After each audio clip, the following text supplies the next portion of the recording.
أكبر ولله الحمد. الحمد لله الذي نحمده ونستعينه ونستغفره ونعوذ بالله من شرور أنفسنا وسيئات أعمالنا. من يهد الله فلا مضل له ومن يضلله فلا هادي له. أشهد أن لا إله إلا الله وحده لا شريك له وأشهد أن محمدا الله ورسوله لا نبي بعده. اللهم صل وسلم وبارك على نبينا محمد وعلى آله وأصحابه ومن سار على هديه وسلك طريقه بإحسان إلى يوم القيامة. أما بعد، فيا عباد الله أوصيكم ونفسي بتقوى الله وطاعته فقد فاز المتقون. وقد أمر الله تعالى بالتقوى في القرآن الكريم حيث قال: يا أيها الذين آمنوا اتقوا الله حق تقاته ولا تموتن إلا وأنتم مسلمون.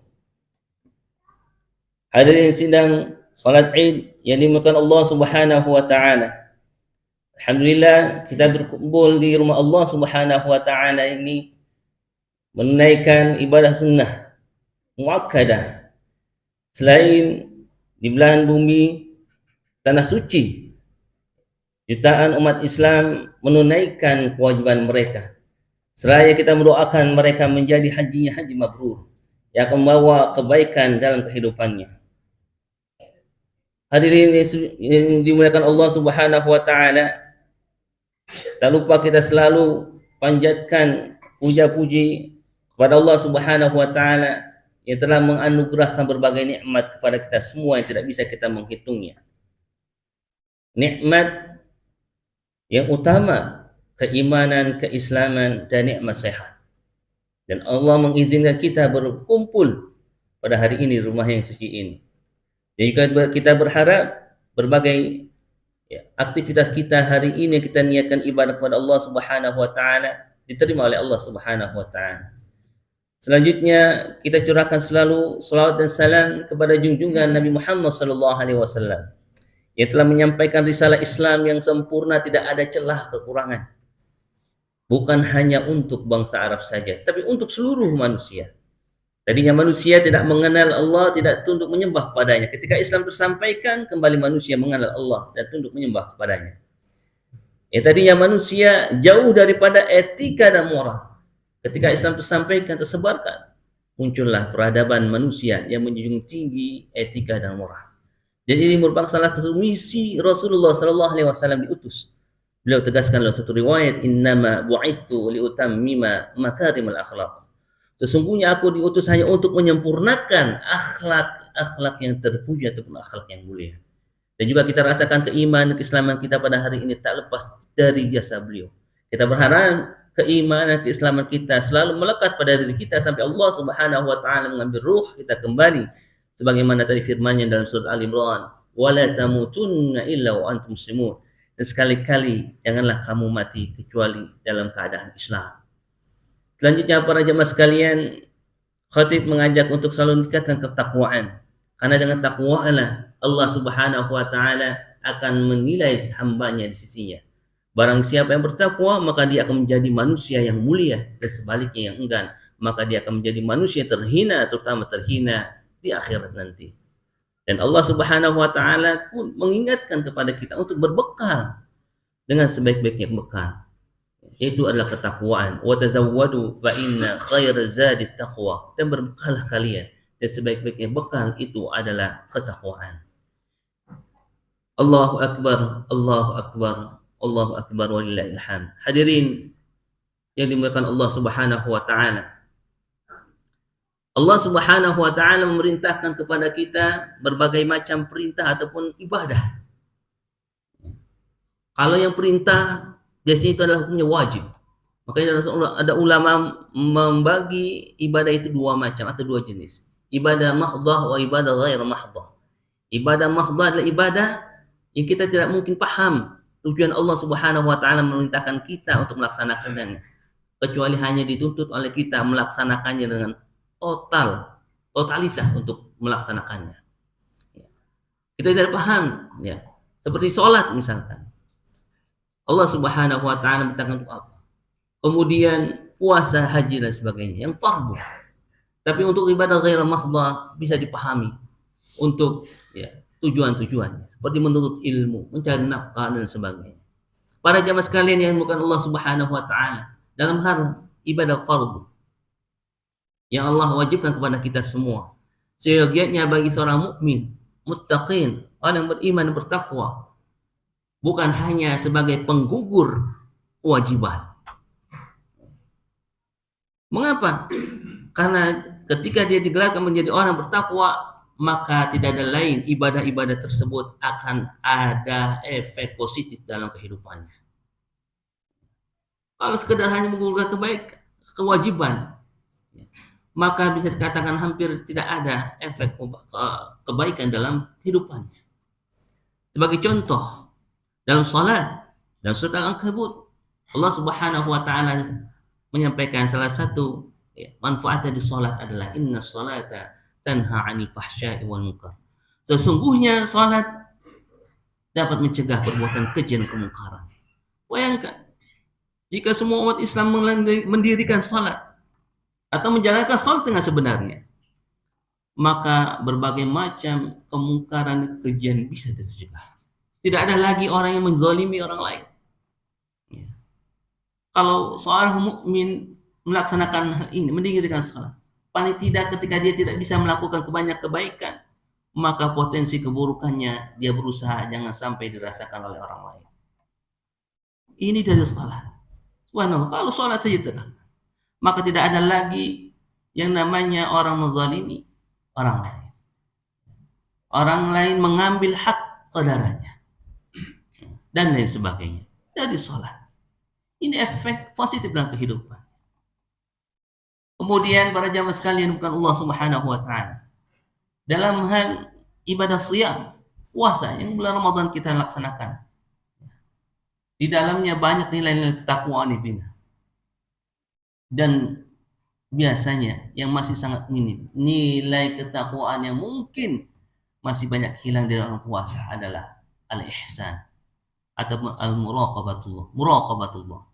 Muraqabatullah adalah bagaimana seorang hamba yang melaksanakan siam itu bukan hanya dia menahan lapar dan haus belaka, tapi bagaimana dia selalu berasa dipantau oleh Allah Subhanahu wa taala segala tindak lakunya, perilakunya, perbuatannya.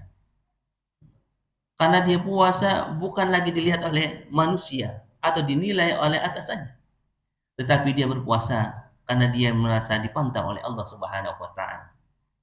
Dia akan menjaga lisannya, dia akan menjaga perilakunya, tangan dan sebagainya dari segala apapun yang menggugur kepala pahala salat, pahala siamnya ataupun pahala-pahala yang lainnya. Ataupun naudzubillah jika dia melakukan keburukan ketika dalam berpuasa.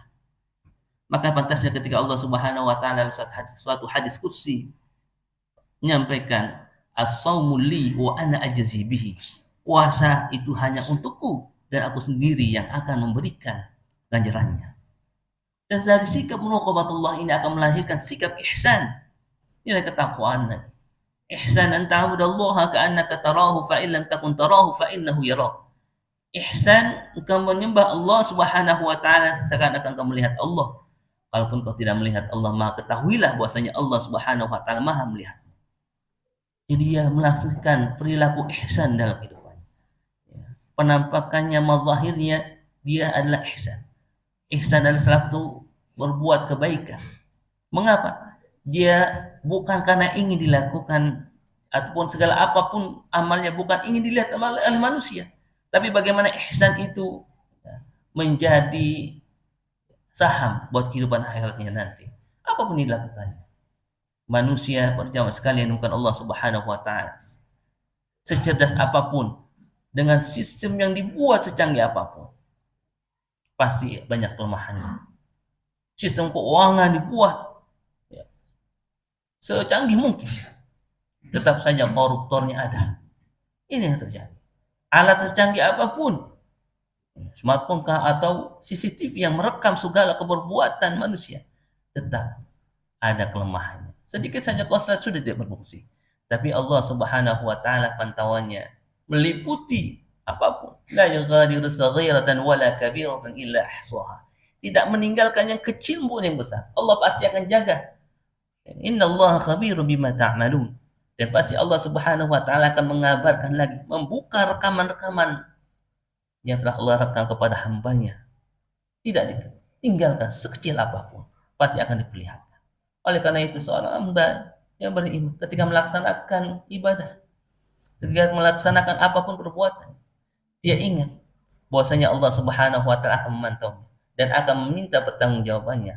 Oleh karena itu dia berusaha apapun yang dilakukannya harus bernilai ibadah di mata Allah Subhanahu wa taala. Ini dari nilai puasa ini.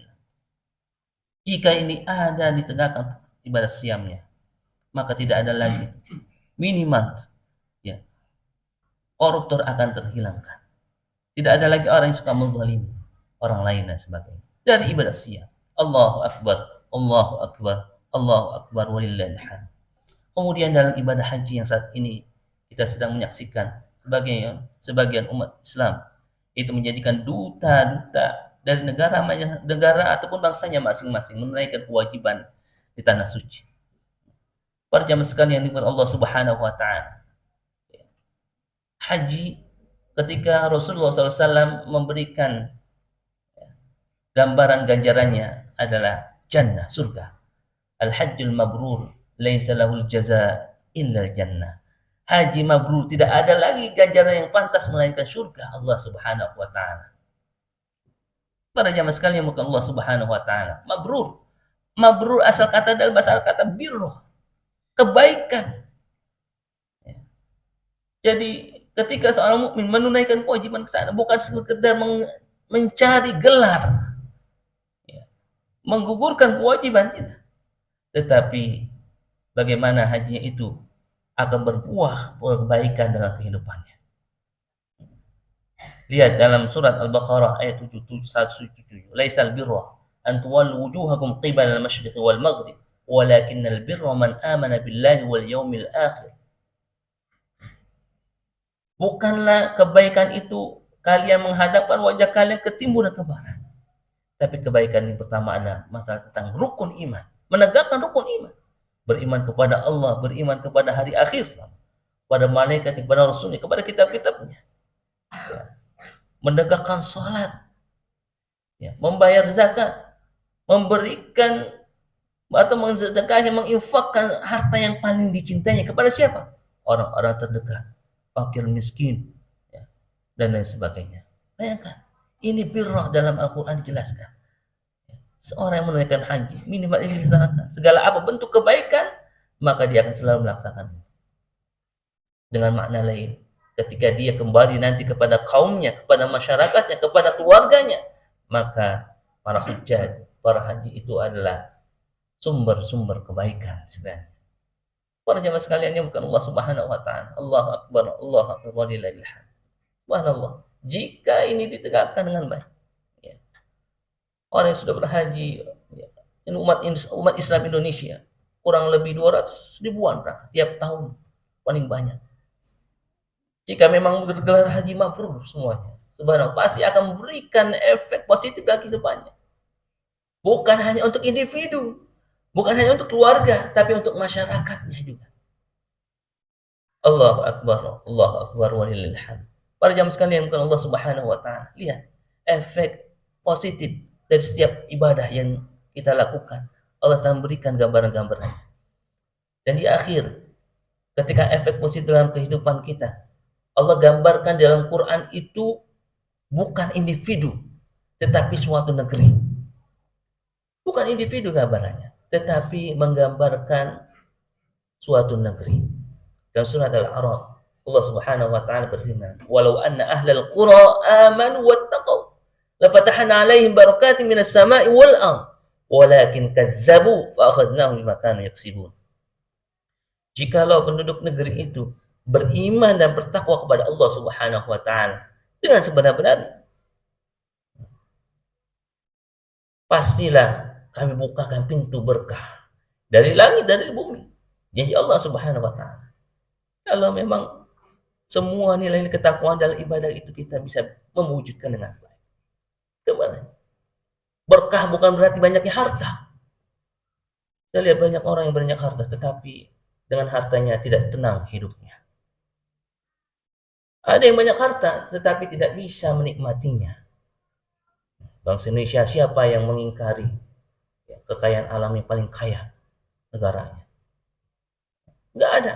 Tapi berapa yang bisa menikmati kekayaan alamnya? Hanya sedikit.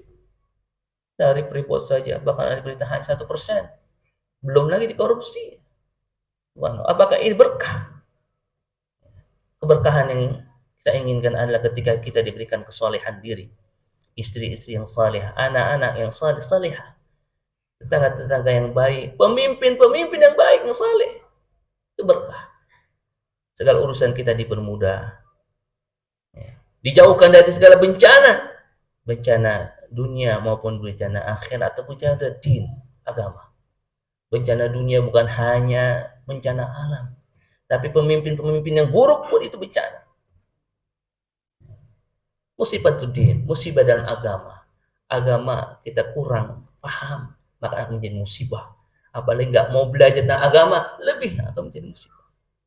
Makanya banyak agama Islam itu dilecehkan oleh umat Islam sendiri. Karena banyak umat Islam yang nggak paham. Musibah din, musibah dalam agama. Apalagi nanti musibah di akhirat. Nauzubillah min dzalik. Ini para jemaah sekalian. Berkah yang kita inginkan. Kalau kita tidak bisa memanfaatkan dari segala ibadah yang merupakan itu dari garis keimanan ketakwaan kita, ancaman Allah di akhir ayat ini adalah walakin kadzabu fa akhadnahum bima kanu yaksibun. Tetapi banyak yang mendustai itu semua. Diberikan kesempatan sholat bahkan tiap hari 5 waktu. Agar apa? Ada perbaikan antara sholat dan sholat. Adanya hikmah kenapa kita bertasyahud setiap sholat. Mungkin di antara sholat satu dan yang lainnya kita melakukan kemurtadan tanpa kita pahami.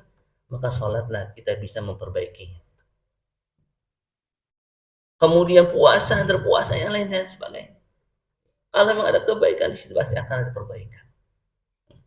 Tetapi rasanya kalau kita merasakan, mungkin belum bisa merasakan keberkahan-keberkahan haji dan lain sebagainya. Ini sebuah renungan bagi saya pribadi dan umum para jamaah sekalian. Bagaimana bisa mewujudkan efek positif, dampak kebaikan dari segala ibadah yang kita lakukan.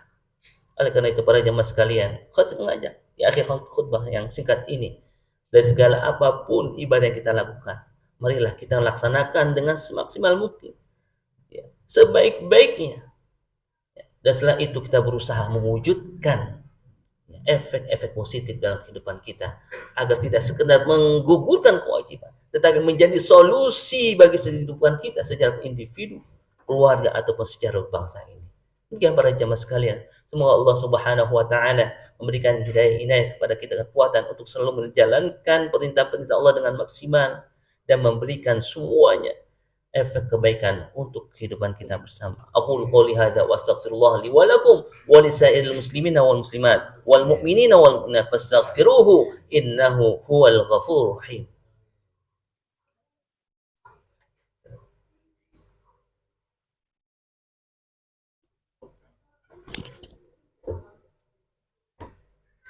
Alhamdulillah hamdan katsiran kama amar.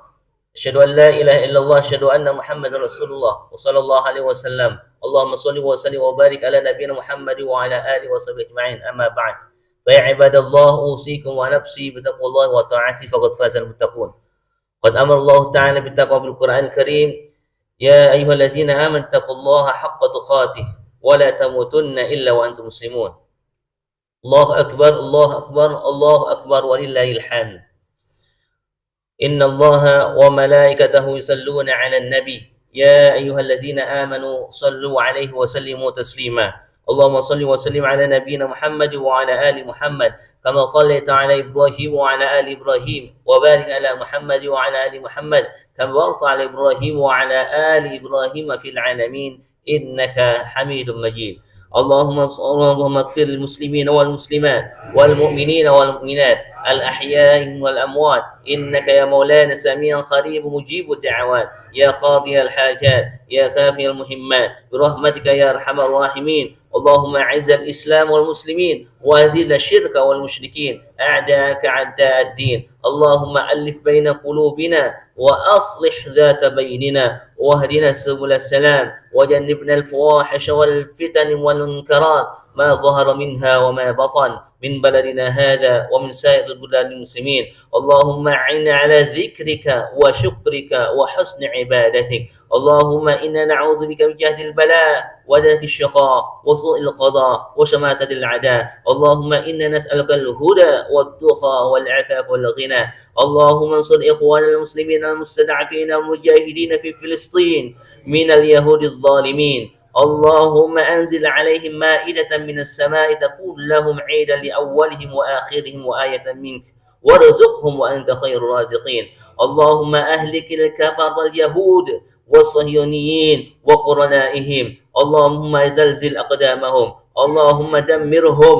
اللهم أنزل عليهم بأسك الذي لا يرد على القوم الظالمين. يا جبار برحمتك يا أرحم الراحمين. ربنا ظلمنا أنفسنا وإن لم تغفر لنا وترحمنا لنكونن من الخاسرين. اللهم تقبل منا صلاتنا وصيامنا وأضحياتنا برحمتك يا أرحم الراحمين. وربنا آتنا في الدنيا حسنة وفي الآخرة حسنة وقنا عذاب النار. وصلى اللهم على نبينا محمد وعلى آله وصحبه وسلم. سبحان ربك رب العزة عما يصفون وسلام على المرسلين والحمد لله رب العالمين. وتقبل الله منا ومنكم صالح أعمالنا. والسلام عليكم ورحمة الله وبركاته.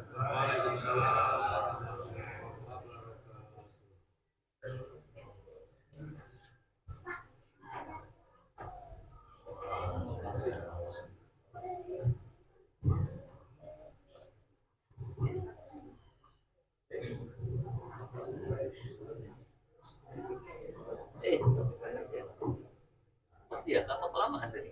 Kapan ya? Pas banget ya.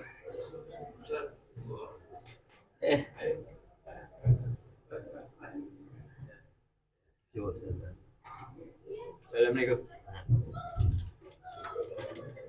Setengah 9 maksudnya.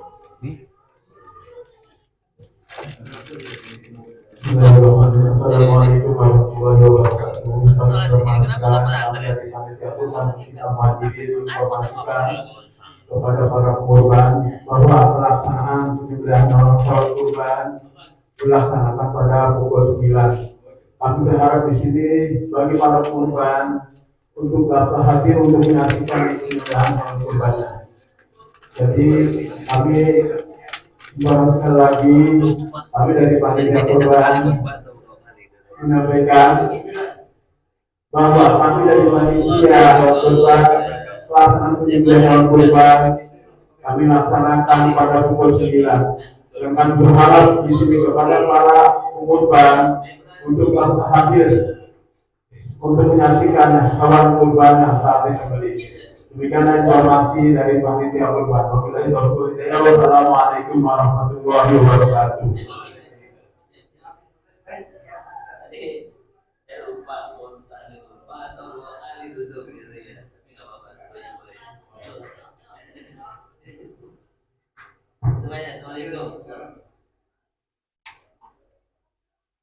Ada yang lupa kursi,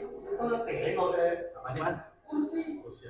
Yang pada dua kan harus duduk dulu sih. Tadi saya di Allah masalah begitu, itu gak ada kursinya. Udah gak apa-apa. Lupa nih. Pak Deh, sehat? Masya Allah. Sehat ya?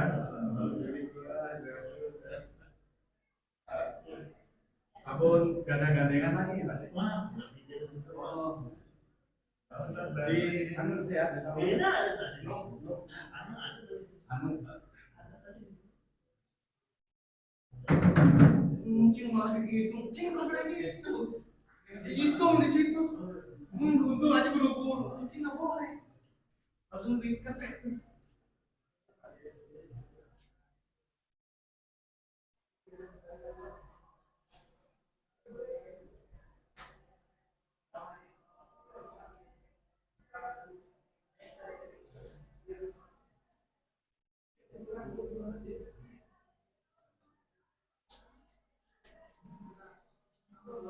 Ini kalau ada agen buka, saya terpaksa masuk. Ke warung biasa nggak apa. Kenapa jam 9 Pak? Ya udah, santai dulu.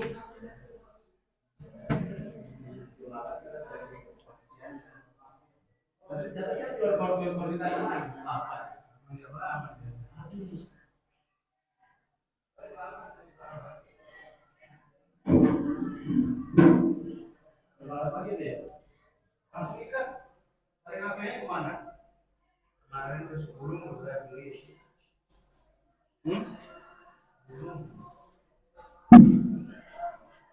Boleh kan 5 awal, beli lagi. Boleh kan sebelum gede yang punya makanya memang buat tega doang. Hanya piok dan sebelum gede saja. Sebelum lagi buat.